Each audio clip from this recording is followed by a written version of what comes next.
Hey guys, so I'm now back home from my 3-week solo Europe trip. And yes, I made a video yesterday about me just talking about being back for a little bit. But today I was Googling and searching for some questions. So now I have a couple questions that I was writing down, well, that I found online. And we're gonna answer them because why not? Let's do it for the video, and there will be more videos coming about the trip. But this is just one of the pre-videos that's coming out about it. Okay? Okay, so let's get into it. Let me move this over to the side. Okay, thank you. Why did you decide to spend 3 weeks in Europe, y'all? Let me tell you.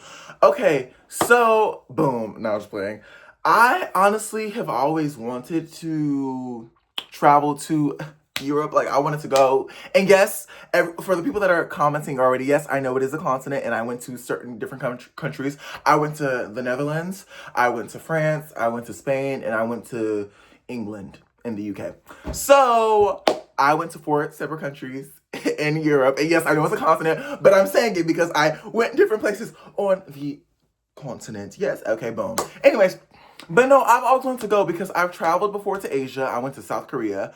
I've traveled before to Mexico, which is same continent, but I went to Mexico. And obviously, you know, I wanted to travel to Europe. So, and I definitely will be back. I want to go to more places, like a lot more. And even with Asia as well, even in Mexico, like, girl, I want to go to Mexico City. I didn't even go to Mexico City. Like, I just want to travel. I want to travel. I want to travel. I want to travel. And what made me say that I want to spend 3 weeks with this entire thing was that actually, it was, at first, it wasn't going to be a solo trip. It wasn't going to be one. And then I was like, okay, boom, 3 weeks, because I was actually going to meet up with a friend. Ooh, gag.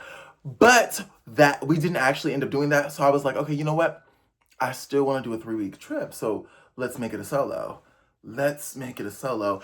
And that's what I did. That's what I chose to do. And yeah, I'm so happy that I did it, honestly, because thinking about it now, even yesterday, just getting back home, I was like, 3 weeks is a long time. I remember talking to my friends like the first week being there, and then talking to them like 2-3 days ago when I was still there, and they'd be like, I felt like I've lived 4 or 5 separate lives since you've still been across the ocean. And I'm like, yeah, like I definitely have been here for a while, and I wouldn't trade it for a thing because I feel like I just learned so much about myself, learned so much about the world. Just amazing. Like, y'all, do that trip. Do that trip. Okay? Okay.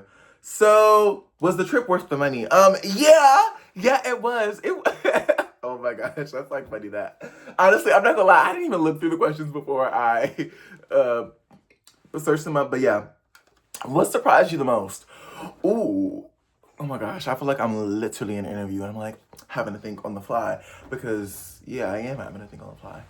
But what surprised me the most, honestly, um, me really doing it. Like, I knew I could have did it, but like me actually fully finding out how to use and do and every certain thing that I did, like going from city to city. No, but something that really surprised me about let's say Amsterdam was the fact that the sun went down so much later than I expected. I don't know why, but I know it's summer because in Texas it goes down like, I don't even know, like maybe like 8 or something. But over there, I remember it was like 10:30 and the sun was still like out. Like, it was going down, but it was like still out. And I was like, it's about to be 11 in a little bit and the sun is still out. What's going on? But that reminds me of, Zara Larsson Midnight Sun, because in some parts of the world, they have the midnight sun. I don't know if they have that in the Netherlands, but I just know that I was gagged at how it was 2 hours later than in Texas and the sun was still out, and I was like, oh, okay, so this one. And I kind of like that because I'm like, yes, like, you don't have to feel rushed, because sometimes, especially when daylight savings happens, when they make us change the clocks back and stuff, and then it gets dark at like 5 p.m. and you're like, I don't want to do anything. I like that, the fact that like it's like 10 p.m. and the sun is still out, because I'm like, yes, let's get into it. And then it's so funny because then people are going into like clubs, bars, and other places, but the sun is still here. It's like, okay, yeah.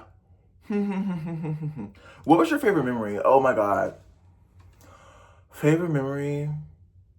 probably going to the beach because I met someone down in Amsterdam, and we ended up going to the beach, and that was probably my favorite memory. It was a time. It like seeing the sunset because again it was like 10:30 and the sun was still setting, and just being there in that moment, just like be like I was like, wow, I'm really across oceans, across the globe, and on the beach seeing the sunset at like 10:30 at night, and it was just nice. It was a vibe. There was a vibe. Okay. What was your biggest challenge? Oh my gosh. I don't know if this is my biggest one, but one that just literally comes straight to mind is lugging that big checked bag everywhere from station to station, train to subway. And yes, also I'm really proud of myself. I didn't do a cab or taxi or Uber or anything once. Can we give me my tens? Can we give me my tens?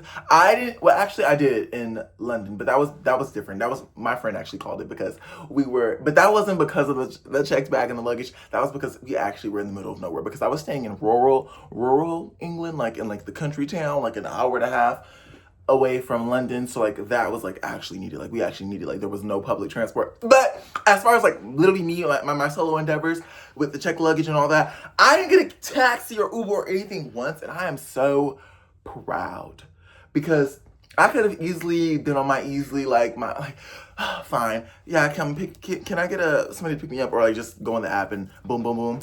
But I didn't. I was like, you know what? No, we're gonna take public transport. We're gonna not do the American thing and get in the car. We're gonna do the European thing. Well, the cities that I was in. So we're gonna do the Amsterdam thing, the Parisian thing. We're gonna take this public transport. And I took it in every city, and I'm proud. But the hardest thing was lugging it around because like actually, and then there was like times where I couldn't find space on the subway, so I literally was just standing like with the suitcase just like this. This is why I say I need to do carry on my next trip. I need to do carry on only. But I feel like the only way I could do carry on only is if the trip is less than a week or less. Like if it's over a week, I don't know if that's possible, which it is because people have done it. Because I remember even being when I studied abroad in South Korea, there were people with one suitcase and it was a carry on only, and I was there for a semester, 5 months, so they were at least there for a semester as well, and they had like small suitcases only, and I remember just bringing my two big suitcases. I am so like I'm literally Emily in Paris. Like I was Branson in Paris. I'm not gonna lie, but I wasn't as like that. Like no, I'm very much aware. And I did my cute one too. I was practicing my French before the trip. I had a French tutor. I was watching French content. I was listening to French music. Was that enough? Because I did start in like January and I went on the trip this July. So that was about 7 months. Really 6 because I left July 1st. Was it good enough to where it needed to be? No. So I hit them with the bonjour. They hit me with the bonjour, comment ça va? Ça va bien, toi? And then they would say, blah, blah, blah. They would say a lot of stuff. And I'd be like, vous parlez anglais? Which means, do you speak English? And they'd be like, oui, yeah, I speak English. I'm like, okay, thank you, girl. I really tried. But like, that's better than the basic, like, you know, no shade, like going up to them like, hey, excuse me, can I get this? No, like, I did my bonjour because I know that they don't play about their bonjour. Okay, you better hit them with that bonjour real quick. And I did, and I was like bonjour, and then they would start talking. I'd be like, okay, girl, vous parlez anglais? Vous parlez anglais? Okay, merci. But I still will continue to learn French because I think French is beautiful. I love the language and I love it. And yeah, in Barcelona, I speak Spanish. If you don't know, I speak Spanish. Hablo español también. Entonces, so yeah, I was really doing my 1-2 in Barcelona, which was fine. Like, it was cool. I even watched Obsession, like, the horror movie in, like, the theaters over there. Did I watch a movie in Paris? No, I didn't. I don't think I watched a movie in London, and, yeah, I watched a movie in the UK, in England, and I watched a movie in Barcelona. And I love seeing, like, the subtitles, but in England, I don't think they have subtitles, but I love seeing the Spanish subtitles of Obsession. I was low-key hoping to watch Obsession like with Spanish audio, but I just watched it with subtitles because I didn't see that option. But y'all see how I go on these tangents? Like the question was, what was the hardest part? Lugging the suitcase. Okay, this is probably gonna be my last question, okay, because I don't want to make this video too long, but I'll be answering more questions in the next video. Okay. Did your trip change you as a person?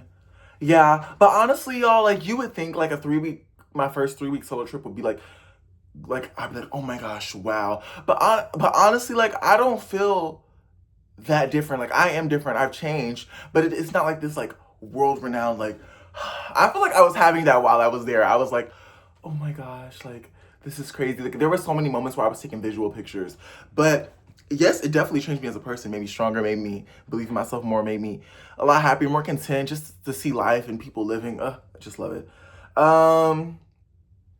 Would you do this exact trip again? Okay, that's gonna be the final question. Would you do this exact trip again? I don't know. Because maybe I would. Like, I don't want to say no, but I definitely would take another trip around Europe or Asia or any other continent. Like, because I do want to go to Africa too as well. I actually have a friend who lives in South Africa, in Cape Town. So I do want to visit and stuff. But would I do this exact trip? I'm going to say yes, I would, only because I'm not going to say no, because I think I would do something again. But do I plan on doing this anytime soon? No, because if I did do a trip to Europe again, I would definitely go to Greece. I would go to Italy. I would go to separate places. But will I visit like these places separately or add them to the list like at different parts? For sure, yeah, because I know I'm going back to each and every single place that I've been to, I'm going back to. The reason I'm saying this exact trip is because I don't know if I would do this exact order, this exact thing again. But will I be back to all of those countries, to all of those places? Yes, I will. 1,000%. So yeah, thank y'all for watching this video. In the next video, I'll probably be answering more questions and more and more. So yeah, but take that solo trip, believe in yourself, save up that coin to do it, okay? Okay. Yeah, let me know what other questions I'll have. But thank y'all for watching this video. I love y'all so much. And bye.